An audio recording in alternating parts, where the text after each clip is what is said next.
আগামী সপ্তাহ থেকে ঢাকা দক্ষিণ সিটি কর্পোরেশন এলাকার শিক্ষা প্রতিষ্ঠান, থানা ও নির্মাণাধীন ভবনে জমে থাকা পানিতে জন্ম নেয়া এডিস মশার লার্ভা নিধনের জন্য বিশেষ কার্যক্রম পরিচালনা করা হবে বলে জানিয়েছেন মেয়র শেখ ফজলে নূর তাপস। ডেঙ্গু নিয়ন্ত্রণের জন্য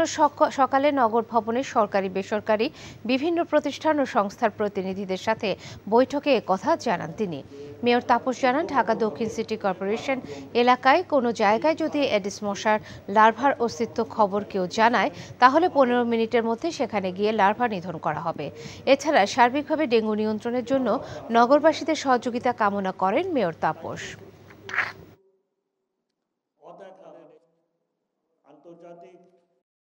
আগামী সপ্তাহ থেকে আমরা পর্যায়ক্রমে আপনাদের প্রাথমিক পর্যায়ে আমরা পুলিশের থানা হতে পারে, আপনারা দেখেছেন বিভিন্ন আবাসন, গণপূর্ত এবং অন্যান্য সংস্থা কর্তৃপক্ষের বিভিন্ন আবাসন স্থলগুলো হতে পারে, বিদ্যালয়, প্রাথমিক বিদ্যালয়, আমরা উচ্চ বিদ্যালয়, মহাবিদ্যালয়, এভাবে আমরা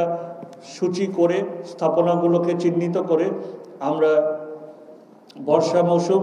আমরা পহেলা আষাঢ় বর্ষা মৌসুমকে আমরা মৌসুম শুরু ধরি